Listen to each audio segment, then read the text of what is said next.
This is a HeadGum podcast. You got mail.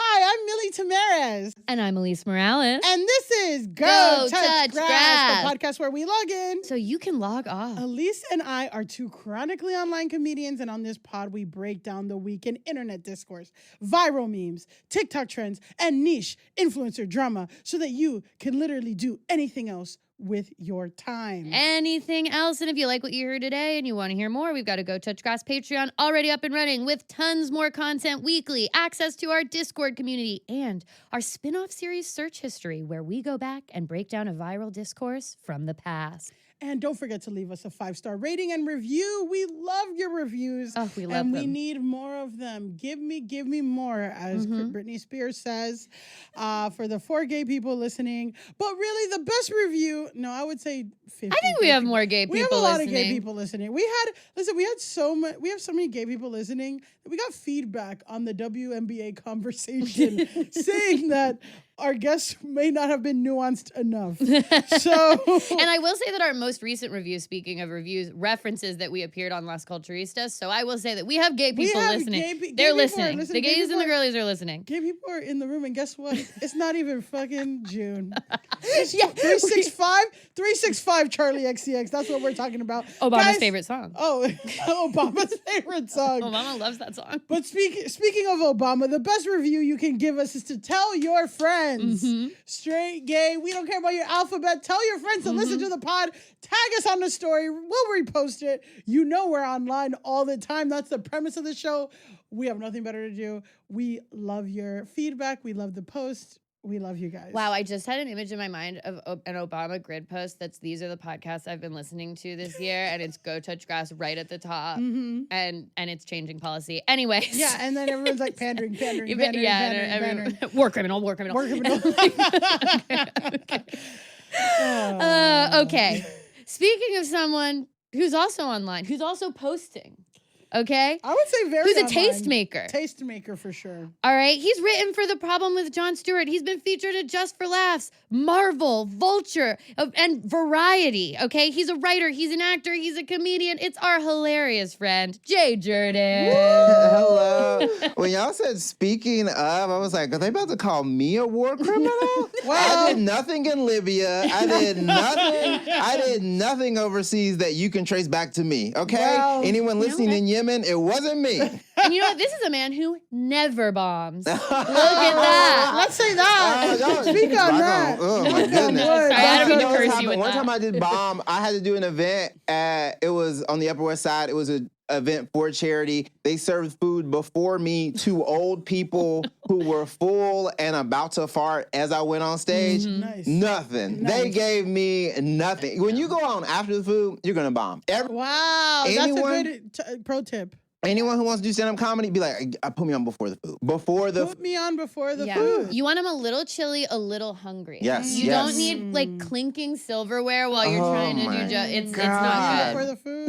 You never want to hear this before you get on stage. Whoa. Oh, nice. Well, Jay. Yes? You are someone who I see has a very awesome, dynamic social media presence. You're on Instagram, you're on TikTok, you're on Twitter, you're on Grindr. Just kidding. Stay on here. But for real, what is your strategy for each platform?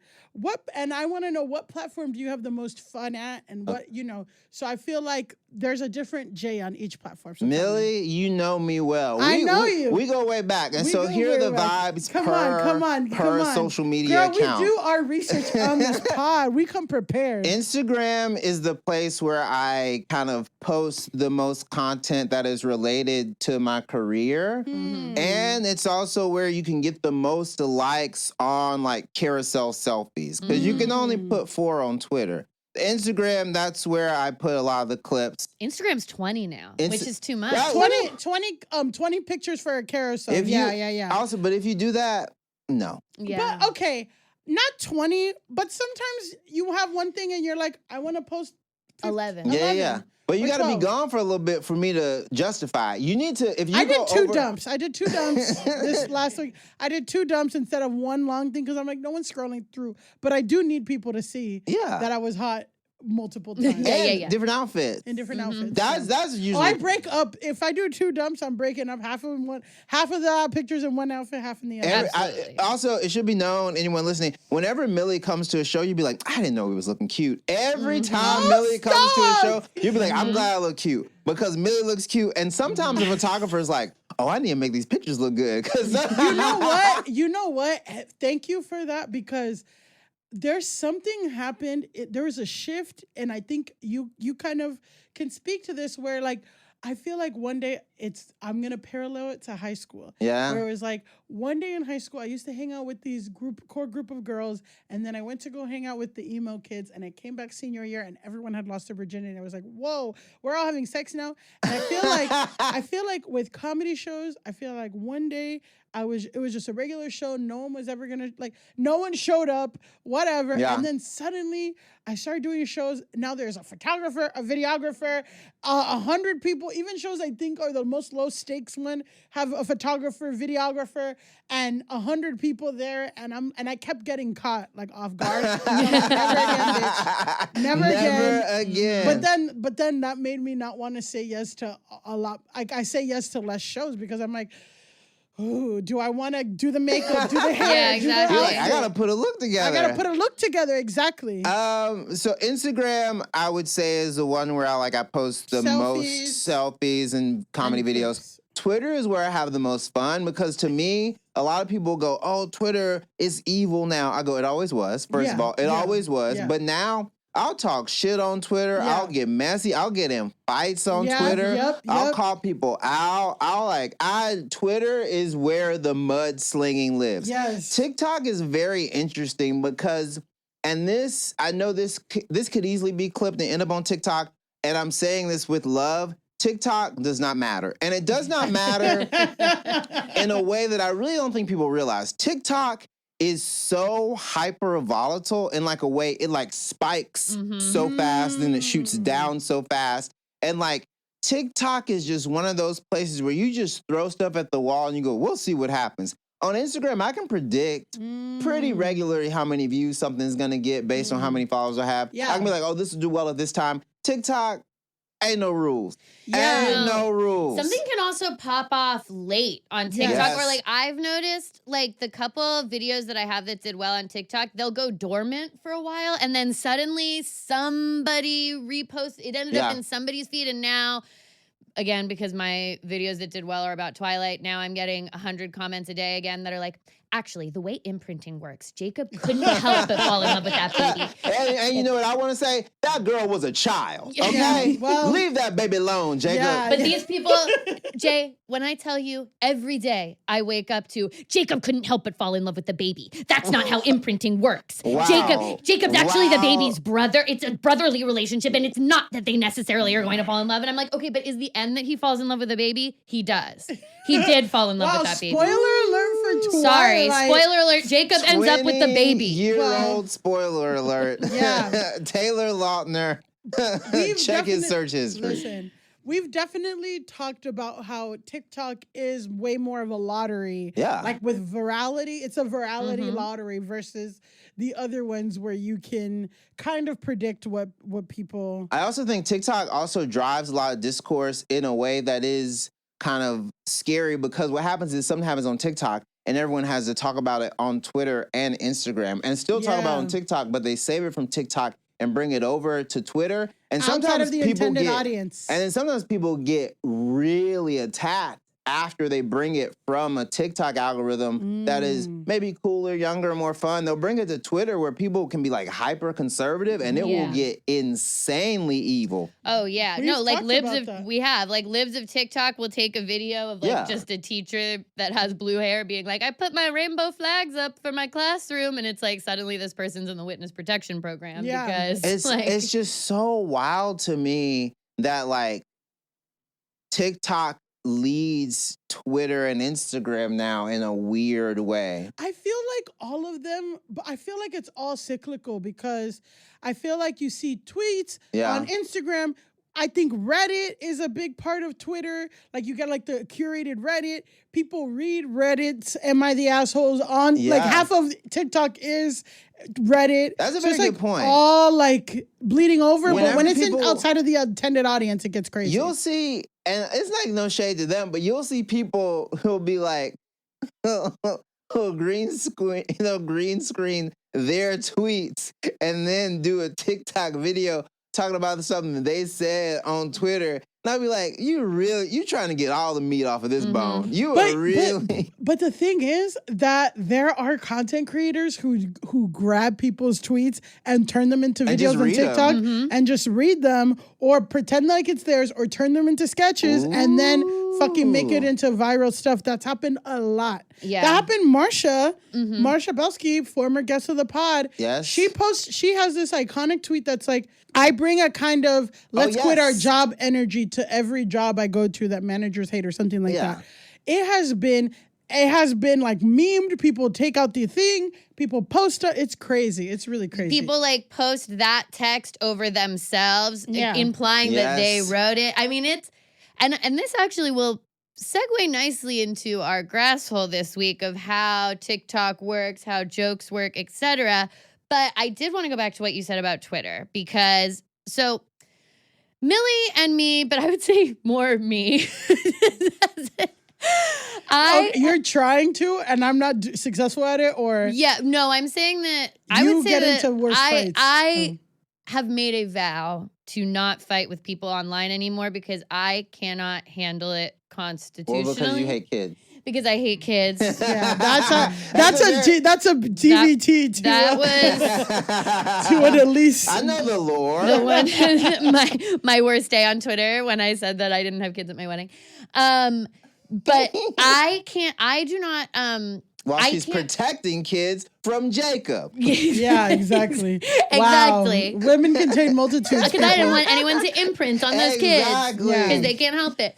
I have vowed not to get into it with people online because I feel like I let it get to me too much. I can't help it. Yeah. But I feel like you are good at fighting with people online. That you will let it go, but not go too far. There's some people that go too far, and you don't. I feel like you have the right relationship with getting into it with people on Twitter specifically, and I would like to know more of your philosophy of like, how do you decide I am going to engage with this annoying person? This is how I'm going to engage. This is when I'm going to stop and let it end. I think usually if it's a comment that anyone posts that is like playful, but also kind of like, I guess like needling me a little bit, those are fine. If it's funny enough, I'll retweet it. Whenever you start to kind of attack my character or attack like a relationship of mine, if you attack like, just kind of like if there's like an ad hominem attack at me, like what I will always do is try to quote tweet it. So you bring it back to home field, say something funny. And I always open with something very sweet, like, oh, sweet baby girl. And usually to a straight man who hates it. Like that's the one thing. If it's because I'll see something innocuous like, oh, well, like there's tons of good stand-up comedy out right now. Go look at stand-up comedians who are either in your scene or people who haven't blown up yet. Go to YouTube. Go to Don't Tell. A big platform, which we'll talk about later, is Jay's a stand-up comedy purist. Well, and also very into jokes heavy, which is crazy to say that is a stance that you have to have in comedy. But to be a comedian that likes jokes is revolutionary in our year 2024. Exactly. Or people say I'm like a fucking traditionalist and like a finger wagging old man. So I'll like say something like, oh, like check out, oh, you don't know any black comedians? Oh, check out this hilarious comment. Check out Millie. Check out Niles. Check out, I'll like say, check out these like new young black comics. And people sometimes will say stuff like, there's no such thing as fun new comedy. We don't listen to like, they'll list like the 5 dudes who are already famous. And they'll be like, you're not good either. And so then I'll just have to quote tweet them and be like, baby girl, this is to a straight boy. look at my resume, tweet something else. Just little stuff like that. I like the quote tweeting it back on your feed. Bring it back to your thing. When you get into like the replies, I'm replying if we're friends, if we're having like an actual dialogue to kind of get more information across and kind of engage in nuance. Quote tweets. I'm bringing it back to my page. My folks are going to see it and they're going to have a take on it. Because there's no way that I'm going to be going back and forth with you down a long chain. That's silly. Smart. No, I think that's smart. Also, always try like be a little, just like make it light so that they can never be like, oh, you mad? I always have a tiny joke in there, something to let people know this is just a series of zeros and ones on a fucking autistic man's website. Like, this ain't. And honestly, could be any website because Facebook, Reddit, all of them. You know what I mean? Hey, it's one of the gifts. It's one of the gifts. It's one of the gifts. Speaking of gifts, we're going to get into a new segment. Exciting. Ooh. New segment drop. A new segment drop back now that we're on the free feed. And we're going to call it E-Dictionary. Okay. Now, you know that this is a comedy podcast, but we also want to impart crucial information and knowledge to our audience. We want our audience to feel like they walked away knowing something. And that inevitably happens. So on the E-Dictionary segment, we are going to introduce a new word that people are talking about, a new trending word or phrase. And we're going to tell you about the origins and what it means and what everyone's talking about. Use it in a sentence, perhaps. Use it in a sentence. So the word of the day is demure. Okay, Wow. yes. It is the word of the day. It is the word of the week. Word It's a trending word. And although the actual definition of the word demure means effectively modest, reserved, or serious, the definition or how people are using demure is kind of a trend calling out the other girls. Say you're not like the other girls by defining your behavior and saying how your behavior is demure and how things that you're not doing, right? So why is this word trending, right? TikTok creator Giuliani, aka Jules LeBron, made a TikTok on August 2nd about being demure, and it got 4.9 million views and 640 likes. But the video 40,000. 640,000 likes. Yes. Thank you, Elise. Reading numbers is hard. We've said this, and we'll say it many more times on the podcast. Reading numbers is hard. It's hard. The longer the number gets, the harder it gets to read. Guys, reading numbers in Spanish, it's difficult. So she made this first video. It kind of got, some traction. But the video that blew up and is in essence the crux of the trend was released on August 5th. And that video has more than 20 million views and 3.4 million likes. And now Jules LeBron has 1.4 million followers on TikTok. So we're going to watch the original video so our listeners can hear all about the origins of demure. You see how I do my makeup for work? Very demure, very mindful. I don't come to work with a green cut crease. I don't look like a clown when I go to work. I don't do too much. I'm very mindful while I'm at work. See how I look very presentable? The way I came to the interview is the way I go to the job. A lot of you girls go to the interview looking like Marge Simpson and go to the job looking like Patty and Selma. Not demure. I'm very modest. I'm very mindful. You see my shirt? Only a little chichi out, not my chocho. Be mindful of why they hired you. Here's your reality check, diva. What's the name you'd like me to make it out to? I will say that the line, "Here's your reality check, diva. What's the name you'd like me to make it out to?" I don't think gets as much love as it should. Well, and people it's one of those things where if you're not laughing, it's because you never wrote a check.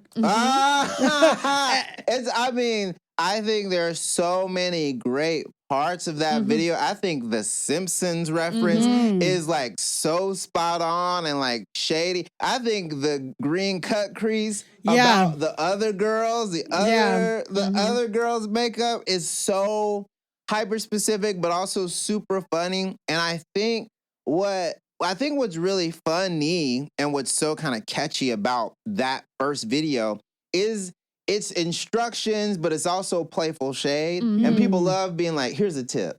Yeah. And then you just kind of being like, you see, that's wrong. And people be like, oh, okay. Because we all know someone who we go, oh my gosh, I wish I had the skill set that you had to be able to like give advice, but also like kind of be very mean to everyone. And she's just sneaking them in. Yeah, it's that balance of like, it's not like, Lisa, you dumb bitch, like you wear too much makeup. It's just, listen, for jobs, you got to go a little bit, you got to do not too much and all this stuff, which, another side of TikTok, we're not even going to get there. Oh, but this girl, the shorts. But this girl wore some shorts to a job interview, and she's like, "What's wrong with them?" And people had to tell her, and she was not very demure. Not very demure, not very cutesy. I also think the Chi Cho part of it is very funny. She's got a very good comedy math. Yes. She just does a lot of good setups. Exactly. Like, it's just genuinely funny. She's very charming in it. And like you said, it's wrapped up in like actually good advice about how you should present in a corporate workplace. Yeah. Like it hits on every level. Or the gig. She's also like dragging the other doll performers. Like it's very... because it's also within it, Jules is trans. And the happy ending to this is that, it blew up. She got a bunch of recognition. Of course, this trend is trending all over TikTok. Everyone's doing, even Lindsay Lohan and Jamie Lee Curtis did a Demure video.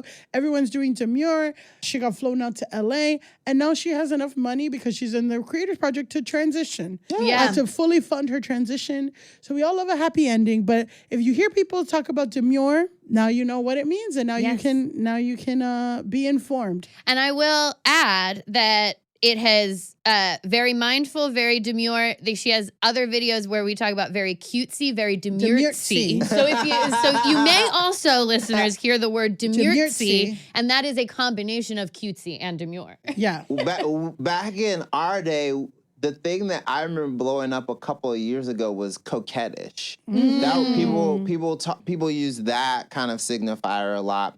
But then there's also like something very funny about that being on TikTok when most of TikTok is not demure. Most of TikTok is so unhinged and so crazy that like I'm watching Temple Run and car crashes and the next video is like be cutesy. I'm like, how? My brain is scrambled. It's a good cultural reset, especially to this like unhinged, like crazy Gen Z who wears cowboy boots and gym shorts. We need somebody to be like that is demurtsy. Demurtsy, baby. A lot of like the Lower East Side like looks a lot like the big gym shorts, like Oxford cowboy boots, ugly Von Dutch, lots of shit on. Like, let's go back to the recipes. We're losing the recipes now. We're getting into the discourse. The discourse. Ooh, what's the discourse? What's the discourse? The discourse is, again, our part of the pod, our main part of the pod where we talk about a trending topic, person, thing, and we get into it and we deep dive. Ooh, okay. We do a deep dive into the discourse. I love when we have guests who've never heard the pod. No. But I love you want to know discourse. what you want to know what the discourse is. That's why I love mess. So, brace yourselves. Because our discourse today is about Brooke Schofield. Ooh. And mess you shall get. A mess you shall get. Okay. What's that meme? Marie Kondo? Yeah. I love mess. So let's talk about Brooke. Who's Brooke? Who's Brooke Schofield? Brooke is I have to say, because again, we like to put trigger warnings for age. So we need everyone to know that she's 27, which when I was 23 felt like very grown. Now that I'm redacted, I still have Saturn ain't returned yet. Or Saturn's just about to return. True. But also, like, she's post parents insurance. So she's post parents insurance. That's so true. She is paying for her own insurance. She is paying for her own insurance. Thank you, America. Thank you, Obama. Thank you, Obama. Thank you, Obama. But please put us on your podcast of the year. under Las Culturistas. Brooke Schofield is an influencer, podcaster, and former actress. She hosts the Canceled podcast with Tana Mojo. Put a pin in the Tana Mojo discourse. That we have to, that is we can't even touch It's that. so hard right now because we have to learn so many 80 things. semi-unfunny people's names. Yes.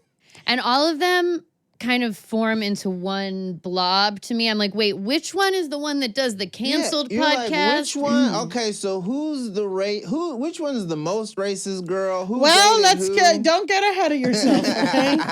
Okay? I'm telling you, all those girls are like the Avengers, and I'm just talking about one of them today. Okay. But just know Tana Mojo's in it. We're talking right now about Iron Man and Tana Mojo's Winter Soldier. Okay.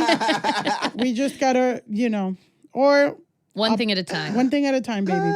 So the two began co-hosting the weekly podcast Canceled in July 2021, where they often gossip about celebrities and discuss their personal lives. And Schofield often talks about her relationships on the podcast. Brooke currently has 904,000 followers on Instagram and 2.1 million followers on TikTok. So when I first heard about Brooke, was the end of last year, which again, she's been popular for a while. I just never heard of her until when she got into a beef with Matt Rife. Yes. Someone we have talked about on the pod before. I know what this is.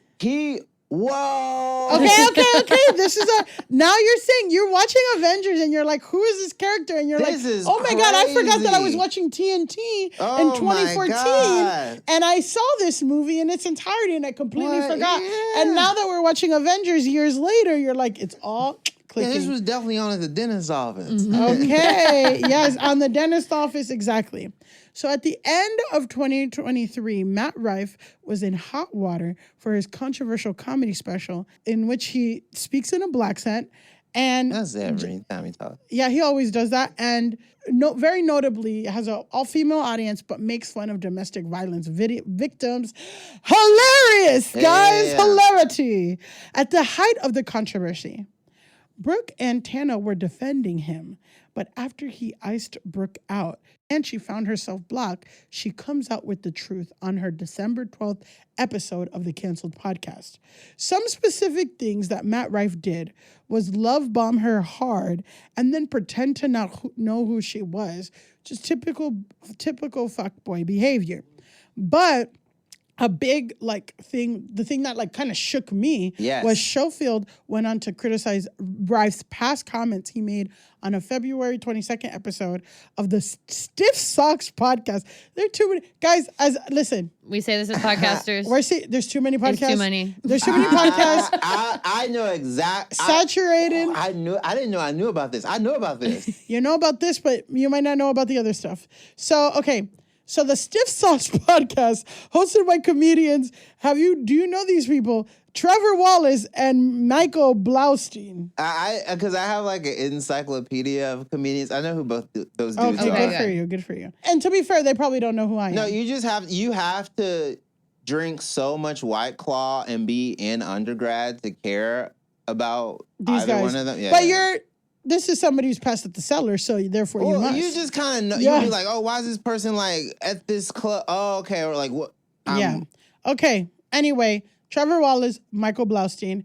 In the episode, this is the thing that shook me.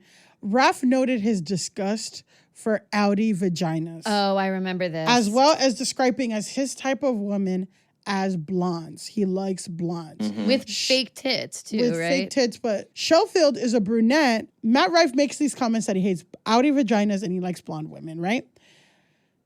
Schofield was kind of hurt because that's when he made those comments, that's when they were hooking up. And she expressed how Matt Rife's comments have made her feel self-conscious about her body and her appearance, and she outed herself for having an outed vagina. She says, my vagina looks like that, and he says that that's disgusting, and that made me feel away. And a lot of women have outie vaginas. I'm sorry. What's and an outie vagina? And I'm like, maybe this is Virginia Public Schools talking. What's an outie? I think it's when the lips are like more exposed. more exposed. More exposed. Okay. And Matt Rife says that's disgusting. Brooke Schofield says, I have an outie vagina. This hurts. And also, I'm brunette. This hurts. she does have fake tits. She's talked about it. Okay. One for three. 1 for 3. He did not stay too far away from his thing. Another thing that Brooke discovered that she shared on this December 12th podcast was that Matt at the time was seeing 7 other women at the same time, but they all seemed serious. Like they did not know about each other. You know, they all were like, the way that they found out was like through DMing each other, and like one girl posted a selfie with him, and then they all reached out. There's a group chat, there's a Venn diagram, there's timelines. It's crazy. And this is what Brooke says. She says, how embarrassing is it that I'm literally currently getting dragged for defending you while also in a group chat with 7 other girlfriends you had? Well, pause on that because we have one more thing before I want to hear your commentary. Or maybe let's just talk about Matt Rife first. Because the next one is also very loaded. So I can say that I do not like what he does on stage or online. Yes. I am not I think everyone's gonna have their fans. I, as a comedian, and I've said it on Twitter, I've said it on Instagram, I say it whenever someone asks me. You said it on a house, you said it on a mouse, you said it on a boat, you said it on a goat. I'll say it to his face, whichever face he has next. I do not think he likes stand-up comedy. I don't think he likes the work that it takes to be good at stand-up. He's currently saying stuff like, I've always wanted to actually be an actor. He's doing that thing that people do when they go, oh, what's the fastest way I can make some money? What's the quickest way I can scam people out of money? I don't think he's good, but also I feel that like, that's my call. I'm persnickety. I'm very snooty. Jay likes jokes. Yeah. Jay likes jokes. And also you're a black gay man. You're like, even if you didn't like jokes, I don't think he's making comedy for you anyway. Yeah, but also as a black person from the South, whenever I just see you imitate a teenager in Lenox Mall in Atlanta, like when I just know that you rubbing your hands together and like licking your lips at like older women is just you trying to be a grown up to like PTA moms. That's kind of corny. That's just a little corny. And, so you're saying he got his whole flow from black teenagers? He got his whole flow from black teenagers, and there's an even crazier part where like at one point, and this is the shit that actually is, I think, very evil and dangerous. Dina Hashem told one joke about XXXTentacion. And he was the one who shared it? No, he was the one who was like, he like publicly came out and said he was on the side of XXXTentacion's fans, like doxing Dina Hashem, threatening her family. Wow, I didn't know. I remember that. See, I remember that, but I didn't remember that it was him. It was him. He was one of the people who did it. When one SNL writer was like, I don't really feel like writing for Chappelle this week, he went to 30 Rock with the sign and was like, I'll write for Chappelle, and like told the SNL writers, he talked to TMZ, he was like, they should quit their jobs. It's an honor to write for Chappelle. And then he bombs in front of Chappelle's crowd when he gets to perform with him in New York City. Just like he bombed at the Cellar when he was here. It was just like a lot of shit about him I don't like. Hot and tea. People just don't know. So that's your feeling about Matt Rife. Yeah. How do we feel about Brooke Schofield so far? Here's what I'll say about Brooke. I'm sad that she had to go through that shit the way she went through it, but I also know that entire corner of LA is like full of those kind of like, we should link up relationships. So like maybe it was super serious to her, but you taking that man serious? That's all. You taking that man serious? Yeah, I mean, I guess tentatively on her side in this particular dispute that she is in, but it also feels very like if he had given her the time of day, then she would be out here defending him. The reason she's not defending, the reason she's not defending him is because she felt like he started ignoring her, and then she came out with all this stuff. She doesn't actually have a problem with the stuff he does wrong or the content until it felt like he was saying shitty stuff about her. But she doesn't care if he's talking shitty about women writ large. He's saying the R word and doing all kinds of disrespectful things. Yeah, she just cares about it when it like when it's about her outie vagina. Well, and yeah, I guess that's my thing is like, you know, You gotta be a girls all the time. You can't be like, oh, I'm a girls now. Cause like, I don't like him. Blake Lively. We're not getting into that, but. Well.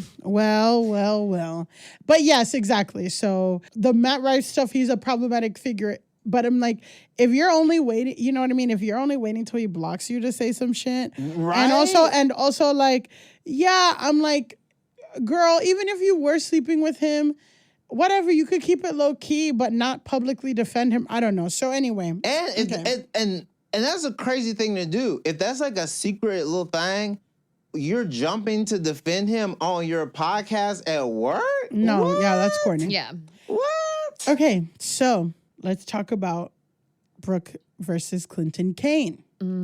Then in July of this year, Brooke outs another ex of hers, singer Clinton Kane, for being an asshole and a pathological liar. Sorry. It all starts when Clinton Kane, who's a singer, again, very much not in my wheelhouse of music. It sounds like Dillard's music, parentheses, derogatory, or like adult, I don't even know, like adult contemporary, I don't know. It all starts when Clinton Kane uploads a TikTok on June 24th to promote his new song. And the text on the video says, when you've been over the relationship for 2 years, but she won't stop yapping, referring to Schofield talking about her ex-boyfriend on podcasts in recent months. I guess Brooke had kind of casually mentioned that I dated an asshole on a podcast a few times. Kane uploads this TikTok that says, when we've been over and she won't stop yapping. That video got 7.3 million views because Clinton Kane also has like 2 million followers, right? Brooke then responded with a 14-part video series in which she and I watched all 14 parts. Wow. I'm doing the work. Millie's doing the work here. In which she alleged count as something. Yeah. In which she alleged that Kane had lied about his parents and his brother dying. He lied about him being Australian, and he lied about his age. She also accused him of cheating on her multiple times. And the series, which was inspired by TikTok user Risa Teases, Who the Fuck Did I Marry? We did cover that. And guess what? Also watched all 50 parts of that for you guys. Oh, my Lord. Listen, that series went viral online and inspired other creators to post similar video series. A lot of people came forward in defense of Brooke, and so many women came with receipts about how Clinton cheated on them, how he was raised in Brunei, not Australia, how they know his mom for a fact is alive and hanging out. They also made fun of the Clinton Kane shake, which is this move that he does when he's singing. It's kind of like, how can I describe the shake? It's like a you know, when like guys are kind of doing cool this. When you do it. Well, right. So it's like a derivative of this, but he's like he goes like this when he's hitting the note. He's like, ah, you know what I mean? At first, I was like, well, Millie, the guy seems pretty cool. No. It's not cool. Like, it's impossible to describe physically what you just did, but like arms up, in front, hand in front of face, and we'll include it. We'll include it in the Instagram carousel. Yes, we do an Instagram carousel alongside every episode where any visual elements that you need to see can be seen. You will see the shake there. So many people made fun of him and roasted him that Clinton Kane shake, like, it's like a whole part, like a parody video of like hundreds of women like imitating the shake and like whatever. Brooke says that he started doing the shake after they broke up. So okay, and they only dated for like 3 or 4 months, but it was like this okay. Okay, so, but it wasn't intense, like abusive, whatever. Love bombing where she was isolated, whatever. But yeah, still, again, 27. Kane responded with his own multi-part TikTok series titled "Who Did I Date Not Marry?" And yes, while his representative refuted Schofield's claims to Rolling Stone and People. So, who did I date not marry is cold. It's basically who did I waste time with for 3 months is what he. I'm not defending him. What I am saying is that she she got a lot of stories. Brooke, you're going through a lot. You're going through a lot. Brooke. But 27. Saturn ain't returned yet. Maybe don't tell us everything all the time about every ex all the time. You right? Well, I mean, and to that, it's like, well, she has this podcast that she does every week. Girl. She's 27. The podcast isn't about anything. See? It's just Talk about your about own that. tea. So it's like, of course she's going to talk about an ex that she dated for 3 months that was bad. Yeah. How many exes do I have that were bad for 3 months? I would say all of them. But we have a structure in the show, and then I add one line of it, and at least quickly brings me back to the structure. So I don't spend the whole podcast talking about the ex that was bad for 3 months. But that's also I've lived redacted years, so I have more to talk about. That's the trap that you kind of get in. That's the influencer trap, I guess, where like your content Non-talent influencer is it's like your content is your life. So you gotta kind of always be mining your life as it's happening for stuff to talk about on your podcast, in your videos, et cetera, et cetera. And now suddenly you're doing a 14-part series about a guy you dated for 3 months. That's what I'm 2 years saying. ago. 2 years ago. To me, that is so much work. Is the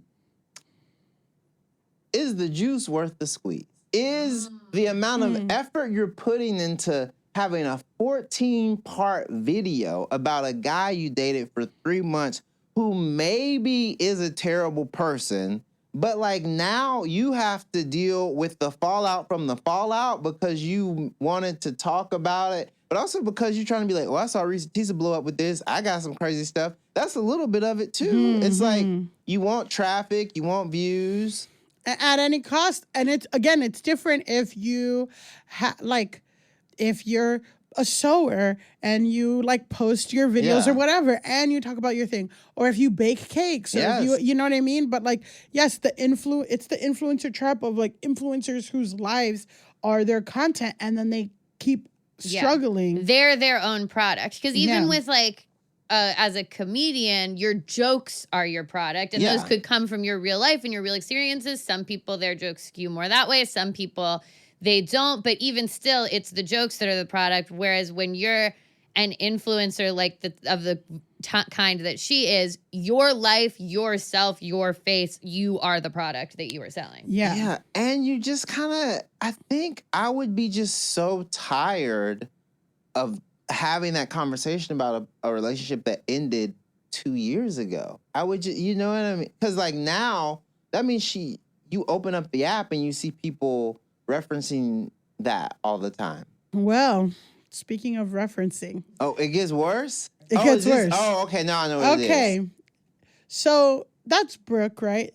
So in a tale as old as time, in the beginning of this month, August, a bunch of Brooke's old tweets resurfaced. Yeah. And I know they where got this is her headed. in some hot water. Okay. So we're going to go from bad to worse. All right. So let's start with Millie, I'm guessing these are tweets that only me and you can read. some of them. Please don't make me read any of the tweets. I was going to make you read some of them. But okay, we're going to start with the fat phobic stuff, which is just your run-of-the-mill stuff. Today we posted a clip on YouTube Shorts of a clip from her podcast, and somebody commented, Russian bot commented, said, "You're not going to see 40 if you don't lose the weight." And I said, "Baby, from your lips to God's ears." No, I'm kidding. I'm like, I hope you won't see me posting these clips at 40. But you know, we don't know. Life is a winding. I almost tweeted that where it was like, you know, getting older is a privilege. Okay, the fat phobic stuff. At Chapman Jojo. Oh, I see. I'm going to go later because I get all embarrassed when I work out like a fat girl. Don't know what that means. This was tweeted on July 20th, 2012. Okay. But again, it starts work out with like a fat girl. Okay. It's kind of weird, whatever. Then this is from February 25th, 2013. Brooke says, "You can't trade lap dances for cheeseburgers because after a little while, no one will want a lap dance from a fat person. Burger emoji, hashtag you're welcome." I'm going to say I'm fat. A lot of people want lap But dancer for also, me. what? I'm also just like, what is she I'm talking trying about? to do the math for the barter system that she created for this tweet that I guess was a joke. Yeah. But also, okay, 2012. If somebody gives you, I guess if you exchange a lap dance for a burger, after a few burgers, it won't work anymore because then you'll be fat and no one will want a lap dance from you. I mean, that's what exchange is this? Guys, we're still right. in bad. You're We right. have so much left. Then she made a weird joke about sexual assault. Sorry, I'm going to have to use the word. To rape you or not to rape you, everyday struggle. What? That is the tweet. Okay. And that was from December 2nd, 2012. Then I discovered more. It says, the disabled cat I watch every day passed away. I think that's a newer one, but I'm like, okay, whatever. Can I say something?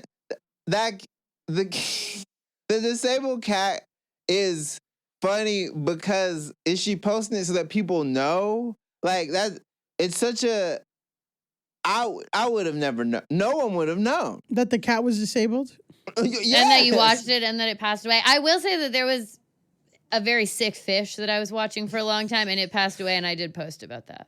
So I'm going to give her a pass on disabled. See, Elise, you have an unhealthy allegiance to sick fishes. out of those 4, I understand 1.5 of them. Yeah. What is the one that you have? The one I understand is okay. I'm like, okay, the cat post just seems like something. Oh, the cat weird post she person- posted like recently. Oh, okay. Okay. Yeah, no, that cat post is not problematic. Yeah. I just thought it was fun.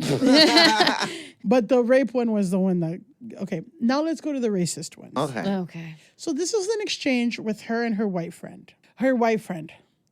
Ugh, why do I have the most ratchet hair ever? Sad face. Brooke.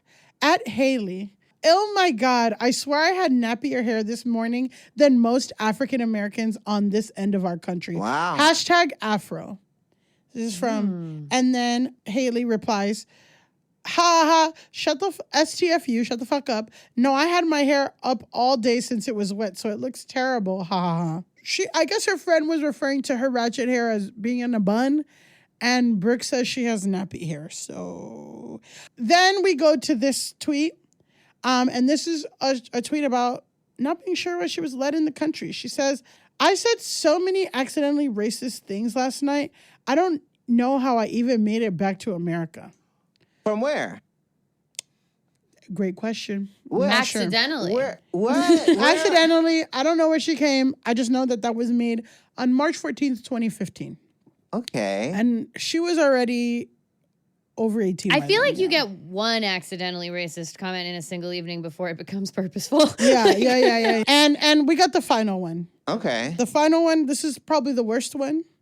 This is about Trayvon Martin, 17-year-old black teenager who was shot and killed by a 28-year-old man, George Zimmerman. And the reason why he shot Trayvon Martin was because he felt like Trayvon was being shady.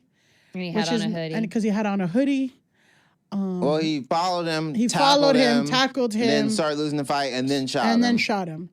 And somebody being shady and wearing a hoodie is not an excuse to kill somebody. Yeah.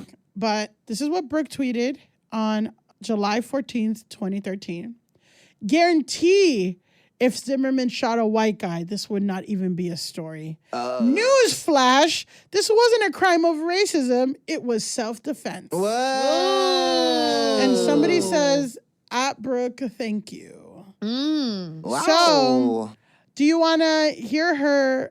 Well, let's just thoughts on the tweets. I think this is what I always do. I always go, okay, so how long ago was it? And how old would she have been at the time? 10 years ago, she's 27. She's around 18, 17 when she's tweeting out this crazy shit. I think we have to go, ugh, you gotta say, I'm sorry for saying this stuff.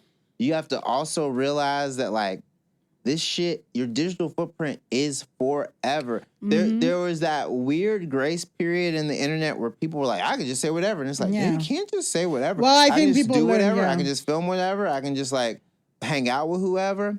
And so I think, like, part of me is like, she just probably was one of those people who was, like, super comfortable being shitty and racist about stupid shit on Twitter when she was 17 and 18.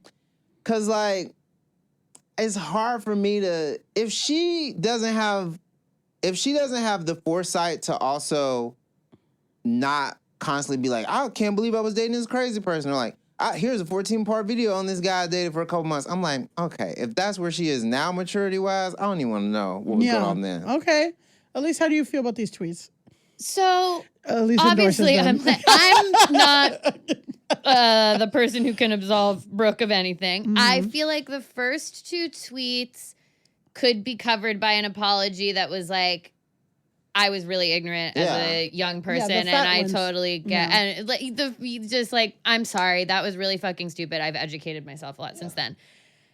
Defending George Zimmerman That's the wildest part to me. Really, really bad. Like that to me. Even at the time, everyone was like, "Oh, y'all know this is bad, right?" Yeah. I feel like it was pretty widely accepted. There was a lot of protest. I mean, some would say that was the big origin of Black Lives Matter. Yeah. I feel like you have to be pretty deep in right-wing world to feel that way about Trayvon Martin and George Zimmerman. So to me, what that speaks to is like, okay, you have like Fox News parents. Like now I'm feeling like the other tweets I feel like are someone who is young and ignorant and hasn't like engaged in thinking about the world outside of themselves.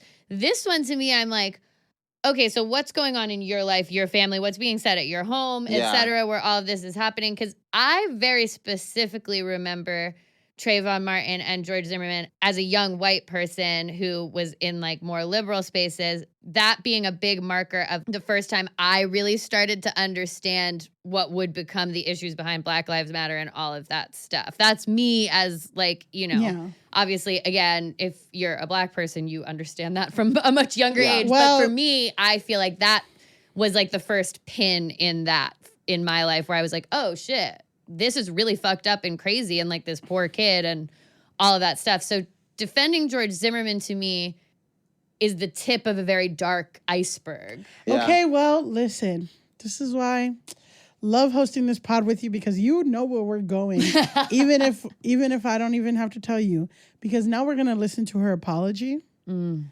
I want to hear your thoughts on her apology. All right, you guys, I have had a lot to say about accountability lately and how important it is and how far it can go. And I feel like I'm not taking my own advice. Obviously, by now you guys have seen the tweets that are circulating around. They unfortunately are not fake. Those are real tweets, like real things that I said. First of all, I want to acknowledge that I feel the same way about them that you do. I think they're so disturbing, they're wrong, they're horrible, and they're disgusting. Of course, I do appreciate the people who are coming to bat for me and like saying like, it was so long ago and like she's grown and stuff, but like it doesn't fucking matter. Like it literally does not matter. They are horrible. I want to talk about particularly the Trayvon Martin, George Zimmerman situation. I try not to be so emotional because I don't want it to seem like it's like a sympathy thing at all. I also don't want to blame anybody else at all. And so I'm trying like to be really careful about that. I just want to explain like and give some context into like my mindset at the time, because I have seen like some comments today that are like, well, no shit, she's racist, like white nepo baby, like a little like spoiled brat, like, and that was not my situation. And my parents were addicts, so I was adopted by my grandparents when I was like 10, and I grew up with them from that point on. And as is true for a lot of grandparents, they're a little bit less progressive than a lot of us are now. And my grandma has dementia, so it was really just like me and my grandpa, and he is a very, very right-wing conservative man, okay? It was like my household was literally just Fox News all the time, Rush Limbaugh, like if you guys know who that is, like playing literally all day long through the house, and that was just like the only thing ever that I had been exposed to. A lot of you guys have also seen my mom's Twitter because she was responding back and forth about the Trayvon Martin situation, and I just should have known better. I know her, and I should have known that she is not somebody that I take any sort of political insight from at all. Again, sometimes you like have these people that you like put on a pedestal and you think everybody older than you is smarter than you and knows everything, and they do not. Truthfully, it took me a really long time. Like, I know some of the tweets I was like 18 and people are like, yeah, like she was old enough to know better. And like, honest to God, you guys, it wasn't until like even after college that I really started to like shift my way of thinking. And there are people in my life who I might have looked up to forever who I do not agree with. And I think it's amazing now that people are like learning earlier on about politics and like forming their own opinions outside of like what their parents think or what they're hearing or whatever it is. But that just wasn't the case for me. Whatever I heard, I passed on. I'm sorry, very, very sorry to anybody who is hurt by the tweets, because obviously they are very hurtful. Like, a lot of it is just like what, like, why would I even say that? And I apologize for not having said something sooner. I just felt like I was getting these messages from people who like were hurt by them, and I felt like by bringing more attention to it, I was just going to be hurting more people, and that was not the right mindset. I should have said something sooner, and I would never let something go this far again. Like, I love you all so much, and obviously I know that there are some people who are just like not gonna care for me anymore, and like I understand that. I need you to know that like is not how I think, that is not what I believe, and I am 27 years old now. I've had so much time to like learn and grow and like formulate my own opinions, and they are nothing like they were when I was 17, 18 years old. Yeah. All right. So how do we feel about this apology? I feel like she covered a lot of the bases that you're supposed to cover with an apology. She also explained to us that she just had the most racist grandpa ever, which you need to have when you do something like that, you gotta be like, listen, my grandpa got my phone. He, through the spirit of Rush Limbaugh, let me know that George Zimmerman was in the right. It's really hard for me, and this sounds like it's dismissive, to even be like, girl, okay, like how, because this is the sad part. How many of her fans were like, well, I'm never. How many fans did she actually lose? Did she lose a job? I'll let Elise give her commentary on the apology before we talk about the consequences. I do feel like she hit a lot of the points that are meant to I've grown. be hit. That's not what I would say now. I do have understanding for someone who like is young and is not interrogating the political opinions that they're hearing with a lot of thought beyond just being like, well, I love my grandpa and he's nice to me and he's saying this. And I do feel like she said one thing that I think is important to say, which is to acknowledge that even though I'm apologizing, some people might not fuck with me anymore. And that just is the consequence of doing and saying hurtful things. I think that is an important thing that people like should say and wrap their head around. So if we're going, you know, we just did our episode with Francesca on apologies. I feel that this hit a lot of the correct points for apology making on the internet. Okay, well, the backlash to the backlash. Backlash to the backlash. Yes, that's a big part of this podcast. So we have the backlash and then we have the backlash to the backlash. So she got a lot of shit for this apology. Okay. Because specifically, a lot of her white fans were in the comments like, we forgive you. It's okay. We know you didn't mean it. So that upset people. And a lot of people, a lot of black people and a lot of people of color called her out for saying, hey, you didn't say who you offended. You weren't specific about what exact, like, you just said the George Zimmerman, Trayvon Martin thing, but you didn't say, like, I'm sorry to black people specifically. And also, most of this apology was just an excuse on why you said it, not necessarily, and like kind of blaming other people and not taking accountability for your actions. So people did not really vibe with that, and she made another apology, which we don't have. That's, to me. Okay, maybe we'll watch 1 minute. Yeah. And we'll compare the two, and then we'll wrap it up because I know we still got a Grasshole to get to. So. You guys, I want to talk about my last video, okay? Because I am listening to everybody, and obviously I am reflecting and looking back on it, and I do agree with everyone that I missed the mark. I obviously saw everything that was going on, and I saw how hurt everybody was by it, so I felt like I just had to put something out as soon as I physically could so that nobody thought I was ignoring the situation or didn't realize how like important it was. But as a result of that, I put out this like very emotional, scrambled video where I essentially made none of the points that I should have been making.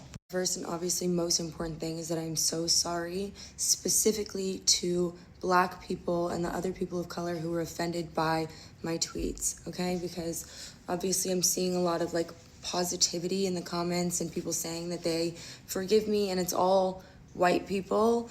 And that's how I know I did not address this properly at all. So I want to be clear that this is directed specifically to Black people and other people of color. So how do we feel about that? It's an interesting sort of like new wrinkle, or I guess new step that everyone has to do, is they have to post their apology.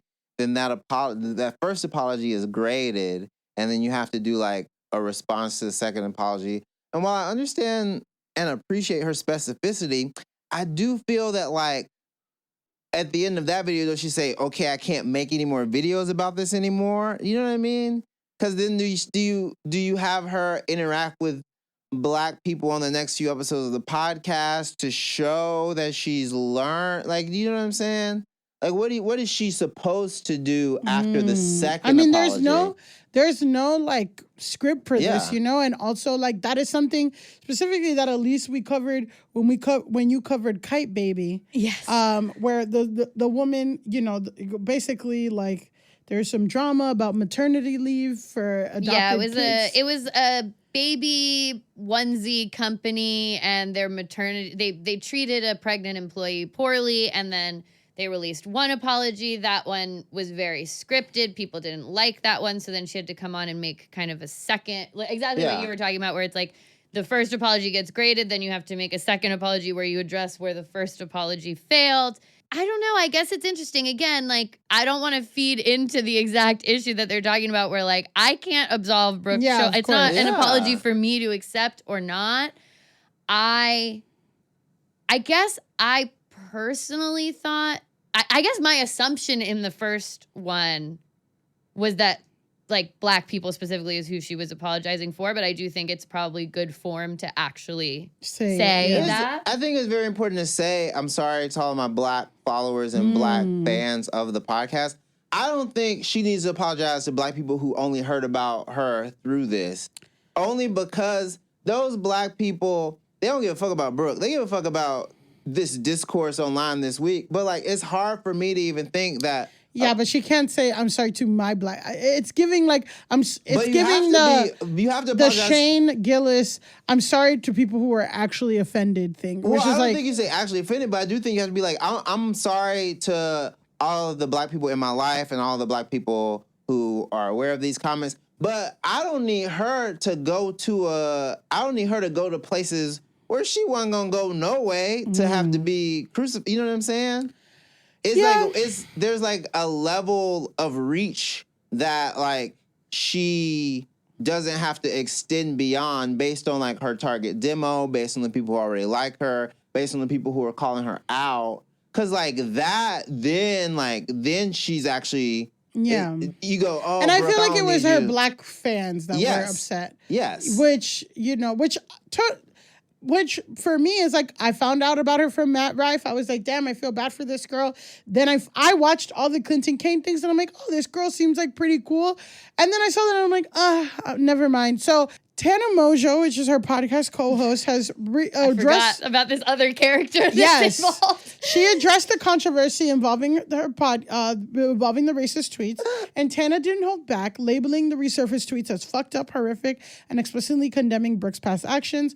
I have no right to forgive her as a white person for the things that she said, revealing that she initially supported Brooke but quickly regretted it. I'm gonna beat myself up for that forever, quite frankly. Tana Mojo says she's going to ditch Brooke Schofield and go solo on her podcast.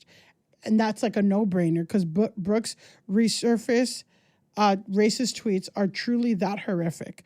Tana also took a swing at Brooke's TikTok apology, where Brooke claimed her disturbing comments from 2012 to 2016 were informed by growing up with her right-wing grandpa who had Fox News on 24/7.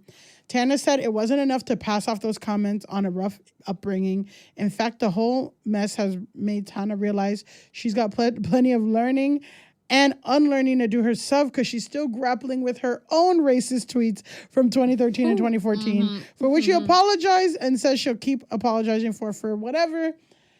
But so Brooke got fired. Wait, so her friend left the podcast, but her friend also has racist tweets? Her friend kind of fired. So it was like her friend's podcast first. So it was like her friend's podcast. Brooke came on.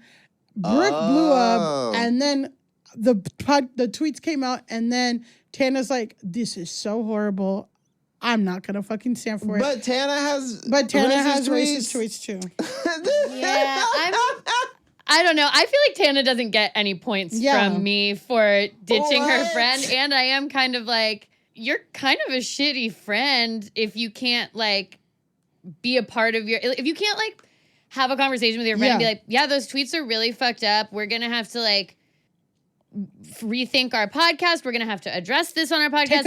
We're going to have to take a break. I'd like to help you become a better person. What if we do this together? I've got racist tweets in my past, but to just be like, I'm ditching my friend entirely. It's I really it's like, didn't are you like even it friends? Yeah, exactly. You at the end of that statement being like, and I gotta deal with racist stuff. I said back in the day too. Bye. What? Yeah. Right? I don't believe that. Yeah. I believe you were like, oh, this is bad. I don't like the way the comment section is looking. Let me go ahead and that's too fast. Yeah. I don't know. She doesn't get any points from me. She doesn't get at any. all. It's actually negative because I'm like, and this made me feel crazy because I'm like, look, like, defending George Zimmerman is bad, but I'm also like, at the end of the day, this is what we want. We want people who can look back and be like, fuck, I was like really fucked up for thinking that. We want people to be able to switch and like, and it was again long enough ago that I'm like, I do believe that this girl I don't think that's her now. I don't think that's her now. I'm not saying that she's like revolutionary, whatever, but I'm still like.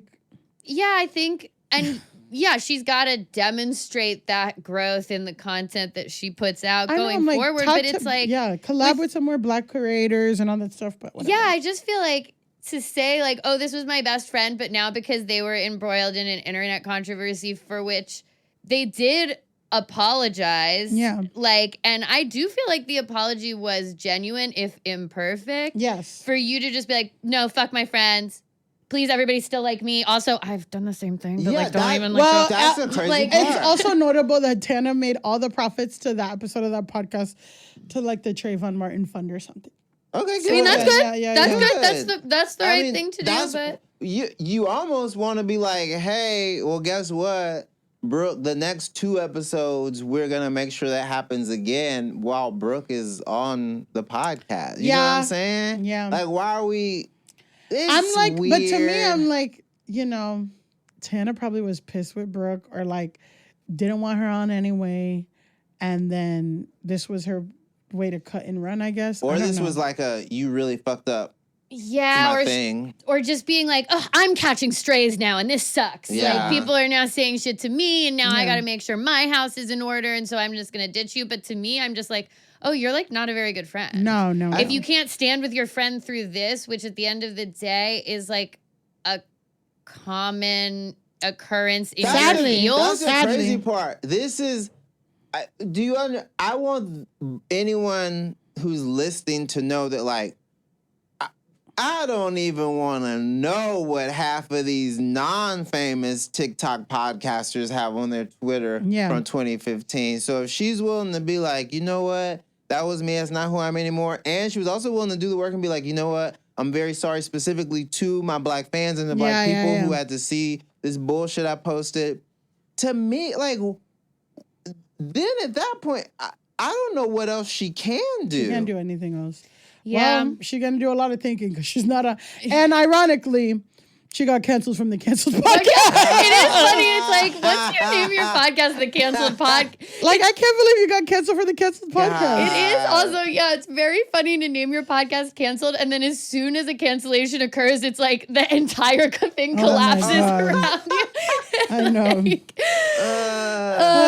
All right. I think it is time for us to go to Grasshole of the Week. Yes. I love it. This is where we declare the person or people who need to log off the most. Sometimes it's loving. Sometimes it's really not. So loving, yeah. This one, we've got two grassholes in a similar category. Okay. And I would say the first one skews loving for me. I have empathy for the first one. And then the second one is someone who needs to fuck off. That's my personal opinion. Okay. You guys can let me know if you agree. We'll let you know. Our grassholes of the week are the Demure haters. We're bringing it back to Demure. Wow. Okay. Love it when it goes 360. Trap Selyna is the first one that we will talk about. And the second is a person user at KZombies whose display name is Lord Voldemort. So Wow. Guess he was named. Self-aware. So, yeah, someone who has historically caused a major hater and causer of problems. If you're he who shall not be named, like, you need to go touch grass. I feel like I say a go touch grass to someone whose display name is Lord Voldemort in 2024. Yeah. Don't you know that lady been saying crazy shit? Yeah. I mean, that, and again, Well, as always, J.K. Rowling, go touch grass. J.K. Rowling has been grasshole. Grasshole. Get out of that house. Well, she's touching grass because she's getting sued. Yeah. She's getting sued She's and getting actually sued by that She's Algerian touching boxer. road. She's touching pavement. She's touching She's bench. touching Diagon She's going to Alley. have to touch a Bible. she's touching cobblestones. She's touching cobblestone. I will say that Algerian boxer did do the impossible. In addition to winning gold, she did get J.K. Rowling to stop tweeting because she's suing J.K. Rowling, and now J.K. Rowling has had to stop posting. So And you know what? that's Guys, grass hero. That's grass hero. That's grass hero behavior to that Algerian boxer. But we're not. We have to put a pin in that. Right now, we will start with Trap Selyna. So Trap Selyna is another TikTok creator. She is a musician as well as like a content creator. She's also a trans girl, which I think like factors into remember that Jules LeBron. Okay, yeah. A little bit of fighting amongst the dolls. Exactly. It's about to This be is what? an inter-doll fight. As we remember from the beginning of the episode, the Demure trend is credited to Jules LeBron and that video that we already played. Now, Trap Selyna came on after Demure started to go mega viral to say that she was actually the first one to say Demure in a video in May of 2022. Did it pop off? So, Where's the view count? This is me talking up for myself and advocating for myself, and I could have hit this person up directly, but at the same time, this person is benefiting from it, and it's not necessarily that I would want this person to take the videos down. Like, that's not even, like, where I'm going with this. The whole Demure trend is literally something that I made back in 2021. I'm very petite, very demure. I only eat Greek salads. Okay. So that's part of a longer video, but that's the crux of it. Trap Selyna says that she created Demure in that video that you just saw where she describes herself as demure and petite and eating a salad. I do have to ask, just numbers. What did that one do numbers? It's hard to say because It looked like a story. It looked like an Instagram story. But was it a TikTok? So Trap Selyna used to have a really large number of followers on TikTok, but apparently, and this was like a rabbit hole I couldn't go down. Sometimes we can't. Sometimes we can't watch all 14 videos. Well, Millie did. I do. Millie because did. And I did watch I'm that super underemployed. 4-hour-long Star Wars thing, but this time... Yeah, you watched a 4-hour-long Star Wars thing. Sometimes we can. This time I couldn't. But apparently, Trap Selyna used to have a really high number of followers back in the day when this was posted. And then there was some kind of like right-wing troll situation that happened where she lost a bunch and has been growing them back. But she was like a 1 million follower girly for a while. Okay. Now, this video did not trend in the same way that Demure did, but one of the other pieces of evidence that she posted, also another reason a lot of this is hard to find is because, spoiler alert, Trap Selyna has deleted her entire TikTok, and she actually, if we are saying she's one of the people who needs to log off the most, she did log off. And Okay. She deleted her whole TikTok? She deleted her whole TikTok. But there Probably is... because of the backlash of these videos. Yes. So she also pointed to an article about her content where they talk about her, like, they reference the word demure in this article. But people did not like Selyna posting this. They did not vibe with her claim to the demure trend. Comments were not in her favor. A couple that I was able to pick out from like screenshots. I feel like Jules is using demure ironically. It hits different, therefore it's a different trend. It's also like a very different way of using demure. She used it as petite, skinny legend demure. Jules is giving demure like cutesy and mindful demure. I mean, this sounds like crazy word salad, but different demures. And then the one that I kind of think hits the nail on the head for me personally is Jules made it funnier, so she wins. Wow. And sometimes and like it's one of those things where like you can be like aware of it, but whenever comments start being like negative towards you for pointing it out, like then you're gonna regret making that video where you said, I said it first, I did it first. You kind of want someone else to be like, oh, they did it first. You know what I mean? You want someone else to be like, that's who started this. And rewinding to our conversation that we had literally an hour ago. Yes. The reason why demure hit is like the word demure means modest, whatever. The reason why demure hit is the combination of, you see how I'm doing this? Very demure, very cutesy. Yeah. It's that whole trend of what she's not doing and all that stuff. And it does hit. It's like she made it funnier, but it's also like she's a fat, non-passing trans woman. You know what I mean? It's different. It's different. And like that also adds to the little sauce of it. And it's funny because she is talking about the other girls. Like if you just say, oh, look at me, I'm doing this this demure way. because I'm skinny, I'm eating salad. You gotta, not funny. Skinny people, sorry, not funny. But I'm just saying, you do have to have a few more jokes for a video to really pop off like that. And so that is kind of the argument. Yeah, there's like an irony element that's missing. Yeah. It's not just the use of the word. It's funny because I'll go on a musical theater tangent for 1 second, but I did see Once Upon a Mattress this weekend. And in Once Upon a Mattress, the very famous song from it that was originally did by Carol Burnett, Shy. So she sings this song, and the premise of it is that she's saying she's shy, but it's a song she's like belting, it's super loud. And there is a line in it where she's like, to be sure, I'm demure. Yeah. And it's like, so this joke, to say you're demure in an ironic way, like that's a joke that kind of exists. To be like, oh, I'm this, I'm that.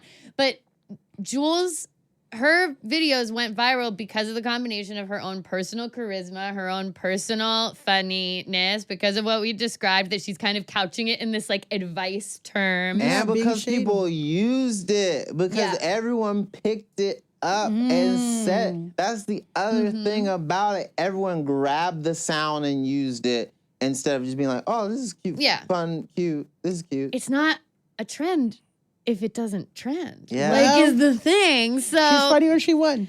So, Trap Selyna has since deleted her TikTok entirely and posted this to Instagram. That's sad. I don't want that to happen.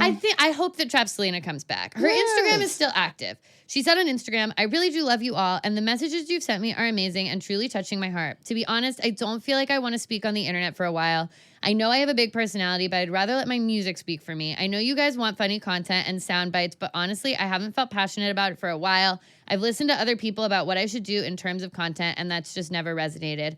I also know a lot of you guys don't want to hear music from me and prefer funny content, and I don't want to disappoint you, but it just doesn't resonate with me. Every time I try to create it, I get resentful because it takes me back to a time when I felt really lost. I have to do what's best for me, and my intuition hasn't led me astray, so I don't know why I keep betraying myself. I will not get back on TikTok. I should have left that app a long time ago after my first account and the harassment that only I knew I endured. So Trap Selyna has logged off. And that's why she gets the more loving Go Touch Grass. I think that... Yeah, girl. Yeah. Find your peace. Yeah, but... Find your peace. Also, TikTok doesn't matter, according to Jay, so... And... It's not that it doesn't matter, is that it's just so chaotic. She might come back and pop off again. She'll come back. I also just am like just Jay-Z like... retired. The nature of TikTok is one where, like, you might start something and people take it. Like, so many people are making demure videos now that it's like, what if it would be crazy if Jules was like, this person's going viral for saying demure, I'm the demure girl. And it's like, because I've seen other people with viral demure videos that are clearly referencing her. TikTok is all about like building on these jokes that like spiral. It's why you can take sounds. And it is like one of those places where you can't be precious with anything. Yeah. And if something does blow up to this degree, you might be able to leverage it, but sometimes it's like, oh, that's a pretty popular sound. And like the saddest thing, you'd be like, yeah, it's a popular sound because, I don't know, it's a unhoused man falling off of milk crates. We're kind of just laughing at this man who definitely has a fractured rib. Super real. Or you'll be like, real. oh, this is the funniest sound in the world. Where's this sound from? Oh, it's that scene in Precious where we talk about sexual assault. Isn't that literally the funniest thing in the world? I mean, I know, literally, but a lot of people are doing funny stuff with that sound. Yeah. Like, you know since you got your degrees and you know everything. But you know what I'm saying? But yeah, no, that is fucked up. Tell us about Lord Voldemort. We gotta wrap this up, so we're gonna talk about @KZombies, aka Lord Voldemort. Crazy This name. is a video that was posted name. 1 day ago by Lord Voldemort and has since done numbers because nobody liked it. So here's what Lord Voldemort had to say about the demure trend. This is not finna be very demure, very mindful, very curtsy. It's not finna be none of that. The girl that is going viral for saying or making this viral is ugly as fuck. I'm sorry, y'all. I'm just gonna say it. The facial features is disrupting the atmosphere in the cosmos. The teeth look like they were donated from How to Train a Dragon. The teeth look like little mini bite sizes of disposable chicken they use in McDonald's meat. I'm really sorry, but y'all push the limit to a lot of things too much. You know what I'm saying? Y'all let a lot of things out here, a lot of skinwalkers out here decimate a lot of categories, but pretty ain't one of them. They don't call me Lord Voldemort for nothing. I'm evil. I'm the villain.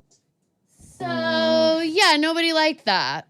Yeah, everyone thought that was mean and weird. Well, the thing that we should state explicitly, it's transphobic, and then there's also an element of like dental shame and fat phobia. And though I don't know if that's in the clip or people are gonna see.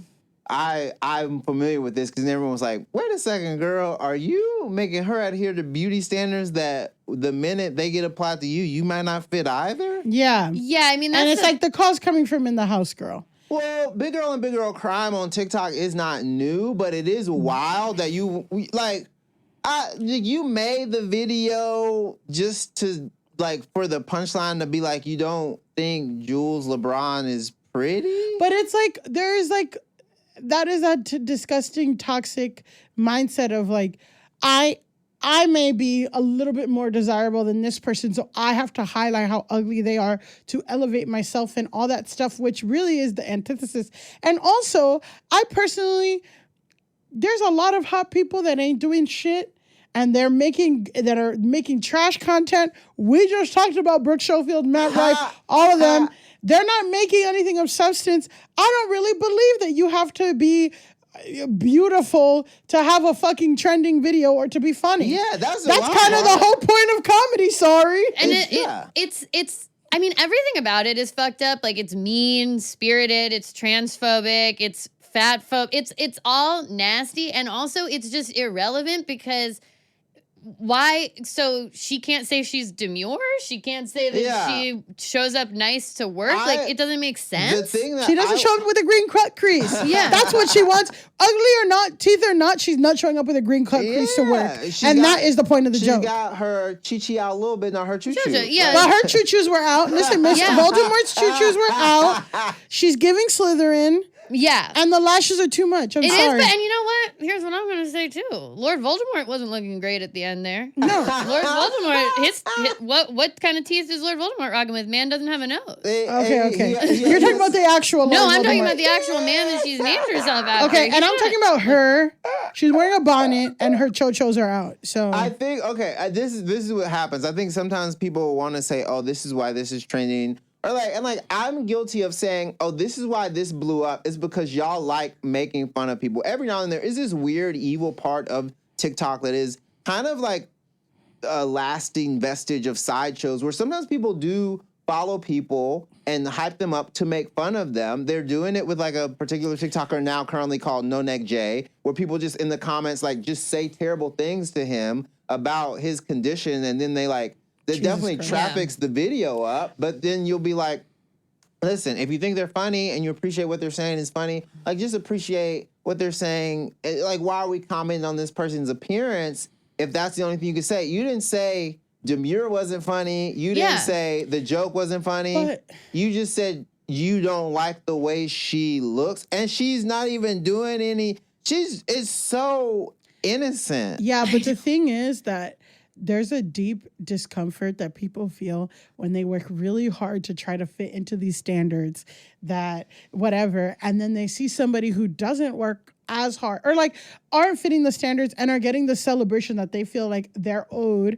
I mean, I feel it all the time. I think we talk about it, like that's a lot of this disdain for Lizzo. That's why I get when I post my comedy videos, that's why someone's like, you're fat. And it's like, yeah, I'm fat and whatever, but I'm still funny and I'm still popular and I still whatever. And I'm on stage making jokes in this really nice video that was professionally produced by a comedy platform, and you're in your house wishing you could maybe get up the courage to go to an open mic. And it's like, yeah, and that discomfort that they feel, they have to like, no, this isn't fair. Like, instead of being like, it's not fair that this Demure girl's getting all this shit. I mean, to a point, that's like the Trap Selyna thing too. But Trap Selyna is like, you know what? Let me sit down and let me log off. Yeah. This girl's like, no, you guys are saying she's pretty, and it's like, well, no one said that. But even if they did say that, has nothing to do. Point. Yeah. So to round this all out, can you guys, pop quiz, do you remember how long ago this video was posted? One day ago. She has since posted 13 more times. Wow. All about how unbothered she is. Oh, okay. She's posting through it. And I feel like we gotta like come up with an anatomy of a grasshole. Yeah. Because I feel like one of the biggest things that gets someone nominated is posting through it. Is posting through it on this level. Because she has posted now 13 more videos about how unbothered she is that she's being dragged online. Okay. Here are some of the titles. Demure is nobody's word. LOL. It's in the dictionary. Dr. Seuss had the word first. Dr. Seuss? Dr. Seuss? Dr. Seuss. Why am I in it? Yeah. There are other places you'll go. Yeah, okay. See? Second Dr. Seuss reference in this episode. Didn't the Demure girl stole that from Selyna? So now she's bringing Selyna in it. And I'm like, leave Selyna alone. Selyna logged off. Selyna logged off. So we make copycats famous for stealing someone else's creativity. These are all different videos with different titles. Demure is Milli Vanilli all over again. Wow. By the end of 20... I know. Wow, ouch. She's involving everybody. No, Milli Vanilli's like, why am I in it? Oh, y'all should have named the podcast that. Yeah, why am I in it? Milli Vanilli. Milli Vanilli. That's actually really good. That's our improv group. Yeah. Okay, the next one. By the end of 2025, my name will be everywhere, whether y'all like me or not. Well, Lord Voldemort. Girl. Really? No. We can't even say your name at Hogwarts. Yeah, I would say, but a lot of people can't say your name. And then finally, the last video she posted is, I guess y'all got what y'all want. This is a 30-second video. We will play it. Because of y'all, they done took my kids away from me. Okay, I take it all back. She's funny. You know, it's one thing to be bashed on the internet, but my kids. Also, she's lying. I mean, it can't. That can't be correct. But also, she took off the lashes on this one. Lashes are off. Wanna know why? Because those lashes were not.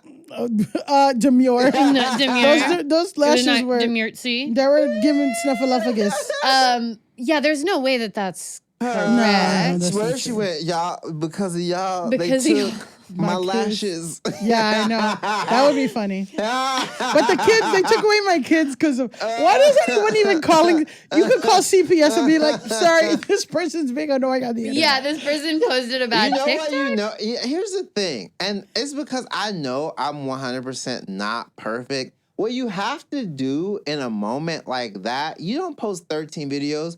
You see that you were on the wrong side of history, and you post a video, full body, maybe with some clothes on if you don't want to keep looking like you just chilling in your house all the time. And you go, you know what?